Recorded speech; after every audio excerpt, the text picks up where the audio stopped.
Tu as lancé le recording. It's recording. All right. Action.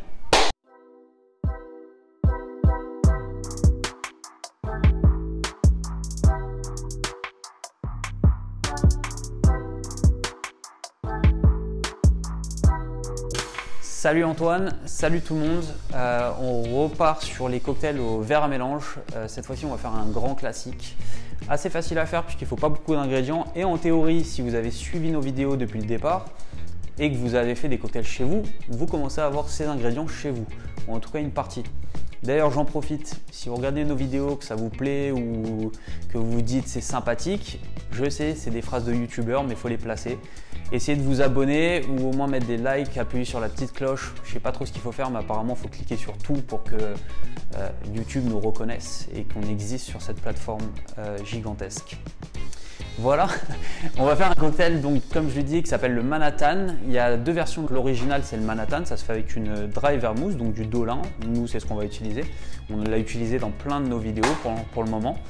On peut le faire aussi en dry Manhattan, donc dans ce cas-là, on enlève ce truc-là et on met une dry vermouth pour un côté beaucoup moins sucré. Ça se fait au verre à mélange, ça se sert dans une coupette. Voilà, il n'y a pas trop d'histoire sur ce cocktail-là, on sait juste que ça vient du 19e, aux États-Unis bien évidemment. On va pas vous mentir et inventer une histoire, puisqu'on ne la connaît pas. Donc dans mon verre à mélange, je remplis de glaçons comme d'habitude. Donc glaçons jusqu'en haut, j'ai été bien généreux là. On va mettre 5 centilitres de rail. Aujourd'hui, c'est très acceptable de le faire avec du bourbon, pas forcément du rail.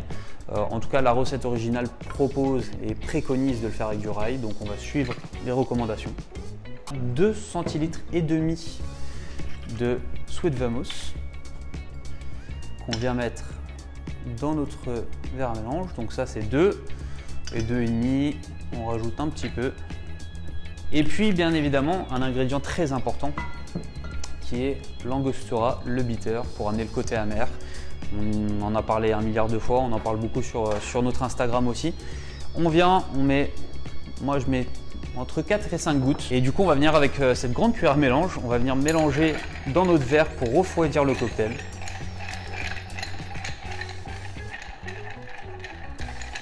C'est une technique qu'on appelle stirrer un cocktail.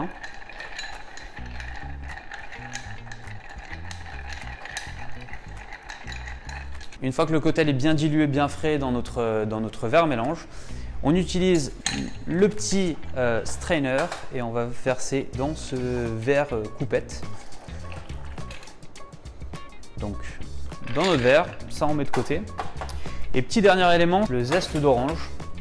Donc on va venir zester notre petite orange pour y extraire les huiles essentielles.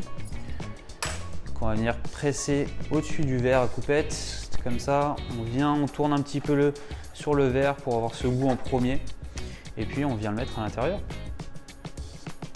Et on est tout bon. On a ce qu'on appelle un Manhattan que je vais devoir déguster du coup.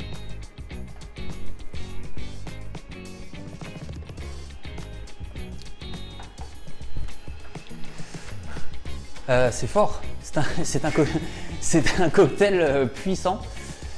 C'est à choisir, enfin j'aime bien ce cocktail, à choisir je m'orienterai peut-être plus sur un truc old fashion ou peut-être une petite version un tout petit peu plus sucrée je dirais. J'aime bien ce côté, le rye, la sweet vermouth j'aime beaucoup, par contre on est vraiment sur du cocktail,